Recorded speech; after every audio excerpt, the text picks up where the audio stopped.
on to our next question. If you could live anywhere in the world, where would it be? Why and for how long? That is a great question, and also that's a really tough question. I honestly don't know. I mean, I'm sure there's places in the world that I've never even heard of that I would probably love to live. One that always comes to mind, if I'm just thinking off the top of my head, I've always heard great and positive things about Australia. I would love to go at least travel there just to see what it's like there. You know, depending on how I liked it, I don't know, I'd probably live there for like 6 months to a year, maybe longer, or like even maybe like New Zealand. I've always wanted to at the least travel to Tokyo in Japan. I've done a little bit of research on what it'd be like to live out there, and I honestly think I could do it if I really felt called to. Although I'm not a big fan of like cold weather or snowy weather, so typically I'm drawn to more warmer climates, and I've heard that the weathers can be a little rough out in Japan and Tokyo, so I don't know if I could live there, you know, year round, but I would at least like to give it a try, maybe from spring to summer or something like that, or to fall or whatever. Yeah, I'd say Japan, Tokyo, Australia, New Zealand, those would be pretty cool. But I don't know if there's any one particular place where I would be like, oh, I would live there for the rest of my life. I mean, it doesn't sound as exciting, but if I were to think of just like somewhere back here in the States, you know, I would love to at least visit Tennessee and Nashville, see what it's like to live there, or maybe California or New York, or again, maybe somewhere where it's a little warmer like Arizona. Yeah, so there's quite a few different places. As a kid growing up, born and raised in Colorado, living there for 30 years, I've been out here in Daytona now for a year. I would love to just keep broadening my horizons as far as traveling and, you know, making the world my home, as they say. So, great question. Thank you for asking. All right, so on to our next question. What is the story behind one of your favorite songs that you've written or performed? Well, actually, I'll give you a couple just real quickly. So the last 2 songs I've put out, Sometimes I Drive Fast, which is a remix of Sometimes I Rhyme Slow, Sometimes I Rhyme Quick, and my song Dedication, which is a remix to the Starry-Eyed Surprise song. Basically, for Sometimes I Drive Fast, the story behind that real quick is I've always been a huge fan of the original record by Tracy Chapman, and years ago when I first heard that, you know, I was trying to think and just experiment, like, well, what would be cool to rap over that's, you know, not your typical rap beat or a little more unconventional. And I was starting to lean towards more stuff that was like just a raw piano or like acoustic guitar.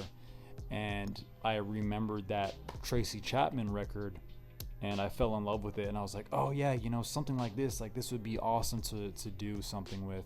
I don't know, maybe a couple years later, I had heard the Nice and Smooth record that actually samples the Fast Car record, and when I heard Sometimes I Rhyme Slow, Sometimes I Rhyme Quick, just the simplicity of the beat and the way they were rapping on it, and, you know, it's got that classic old school 90s hip hop feel. I was like, yes, this, something like this is perfect. Like, I just loved what they did with that sample. I was like, you know what, I gotta try to put my own spin on it, you know, and do my own little version of this song. And kind of, I liked the opportunity to try and pay homage to both records at the same time. So that's the story behind that record.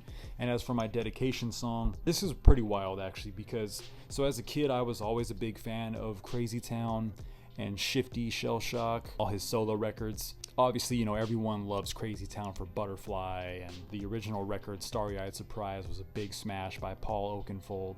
But, you know, I always liked Crazy Town for other records they had that weren't as popular, but still I had never really dug deep into their whole catalog of music. So it wasn't until years later, just recently actually, and this is what is so wild, maybe a few months ago, actually once I started getting back into music again, just randomly I was like, I'm gonna do a deep dive into discography, you know, of Crazy Town, and I was listening to all their albums, everything that they had put out, everything I could find that, you know, and I was just consuming content, whether it was interviews or or, solo records that Shifty had done, and just learning about how they got started and their beginnings and sort of the trajectory of their career. And I was just trying to learn as much as I could about them.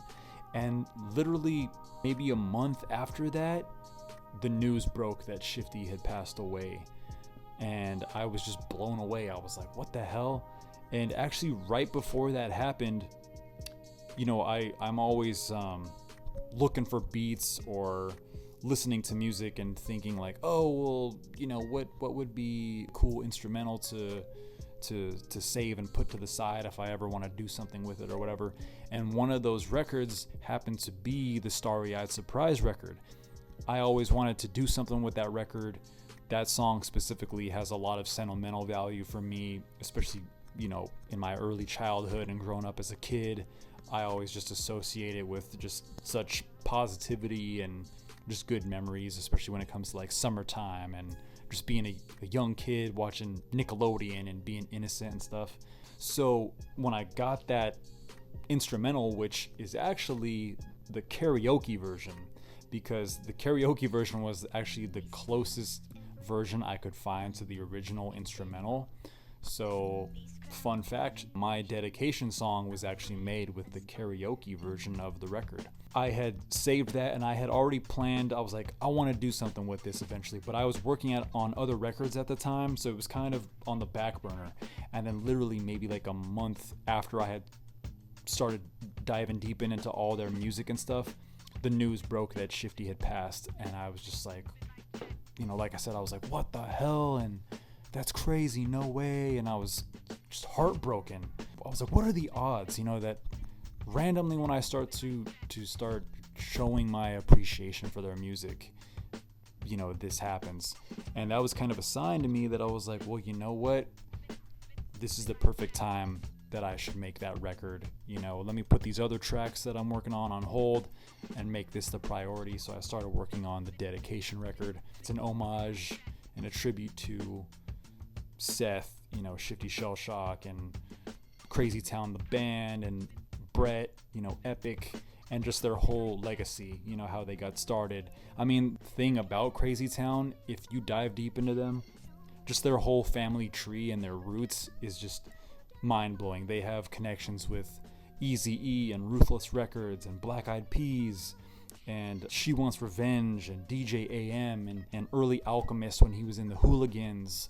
I just have such an appreciation for that band and Shifty, and again, that's why I did the record. I wanted to express that appreciation and maybe try to create more awareness and draw more attention to their catalog and their discography, from people that maybe typically wouldn't initially, think of them in just their normal day-to-day whatever. So those are the stories behind those records.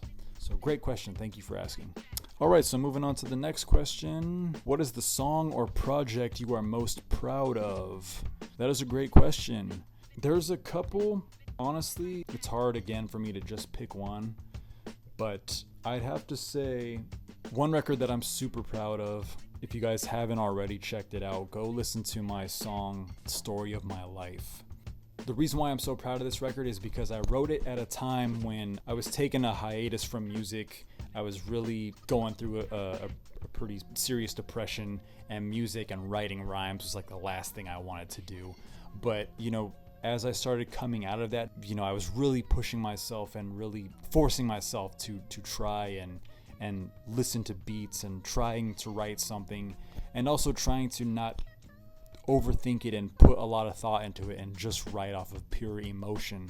So if you listen to that song, literally like the first couple lines of that song, of the first verse, are, sometimes I think too much, and I think that's what holds me back. And that's literally what I was feeling at the time, because I was like struggling with trying to write a song and finding the enthusiasm and the excitement to even write anything, period. So I'm super proud of how that record came out, mainly just because of its simplicity, but also the fact that was like one of the first records I had written after coming out of such a rough time in my life. So definitely that song. So if you guys haven't checked it out already, go listen to it. Another one I would say is my song Hell and Back. If you guys haven't checked that out already, go listen to it. But Hell and Back was actually the first song I ever recorded in like a professional recording studio environment, you know, with like a professional engineer and getting into a sound booth, and he was mixing the record, you know, with a soundboard and just the whole 9 yards, the whole shebang. And that was like such a great experience for me, and I'll always treasure that and hold that, you know, near and dear, regardless of what happens. You know, I can always look back on that memory and be like, wow, I actually had that experience. Like, not a lot of people get to do that, you know. I mean, obviously not a lot of musicians or people that are, you know, would love to pursue music, let alone like just normal people, you know what I'm saying? So that's probably one of my favorite experiences I've ever had. So that record, Hell and Back, means a lot to me. And again, that was another song that I kind of wrote after I was going through like a difficult time. So for me to write that record and then for that to be the record that I was actually able to take to a professional studio setting meant a lot to me. Obviously, you know, you might be able to hear in the record, because I didn't really know the engineer I was working with, I didn't really develop a rapport or relationship with him. I was a little shy to like really just let it all out on the record. So if you listen to the record, you can definitely hear that I was sort of holding back a little bit on the record. So that's like really my only criticism of it, but I'm still incredibly proud of that record. So yeah, I'd have to say those two. So great question. Thank you for asking. All right, going on to the next question. What are your favorite things about Colorado and Florida? It might not be the most exciting answer, but my favorite thing about Colorado is that it's my home. You know, every time I think of Colorado, I think of it being home. You know, that's where I'm from. That's where I'll always look at as my home, my birthplace. No matter how far I travel or where I go or where else I live in the world, Colorado is always going to have that soft spot for me, and I'll always want to go back there. You know, I miss it. I'll probably always want to go back and revisit it and, you know, stay for a little bit. So yeah, that's probably my favorite thing about Colorado, is that it's home, you know. Favorite thing about Florida? There's honestly so much I love about Florida, so I can't pin it down to just one thing. Obviously, aside from the hurricanes, which, by the way, I appreciate everyone reaching out and checking in on us. It means a lot. We're doing good out here. Thankfully, so far, so good. Aside from that, obviously the amazing weather and the beaches and just the tropical climate. Honestly, it might sound kind of silly, but one of my favorite things about living out here, so obviously back in Colorado, you see squirrels like every single day. If you walk outside, you're gonna see a squirrel. Right there, we have squirrels in abundance out there. There's no shortage of squirrels in Colorado. Out here in Florida, I see maybe like a couple squirrels like a month when I'm just out and about. Not a lot of them out here. I mean, there are, but I don't really see a lot. But what I do see a lot, which I love because I'm such a big fan of like reptiles and amphibians, but there are lizards everywhere.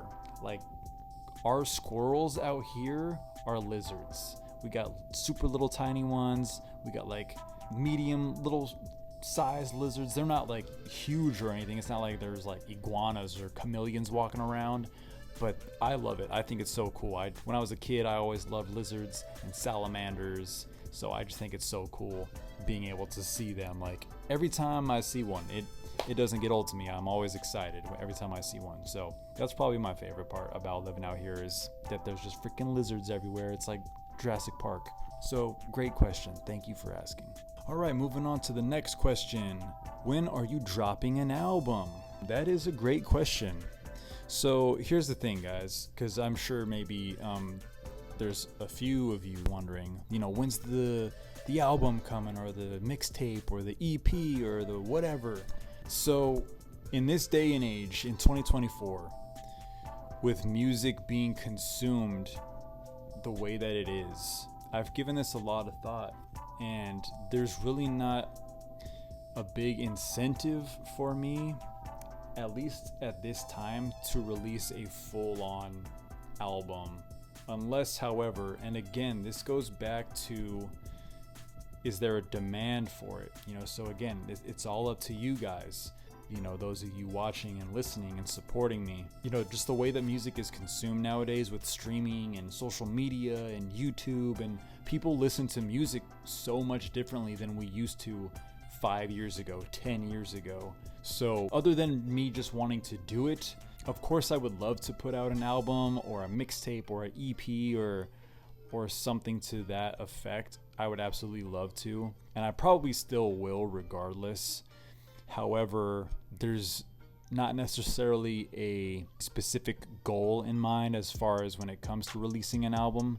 But I will say this, if you guys give me some feedback, if you guys would be interested in like a physical copy, you know, like a physical CD of all my music that I've released so far, and new music that I haven't released yet, if you guys would be interested in a CD with like 12, 13 songs on there, you guys gotta let me know. You know, you guys tell me. That's kind of, you know, what's gonna determine that decision that I make with that. But as far as my plans on releasing music in the near future, I'm kind of just doing singles at the moment and just letting each song kind of have its moment and live and breathe on its own, and then releasing the next song. Eventually I do want to put out sort of like a collection of songs, whether it's, you know, like a playlist, or, you know, maybe I will do something with like a physical copy. But again, you guys just gotta let me know. So give me some feedback, reach out to me, you know, go crazy in the comments, say yes, we want the Frankenstein album, drop the album. But you guys also got to let me know that you would want like a physical copy of it, you know, with the whole album artwork and the book and everything in there. You know, you guys got to let me know that that's something that you'd be interested in. So again, I leave it entirely up to you guys, but yes, an album is something that I would love to do. So great question, thank you for asking.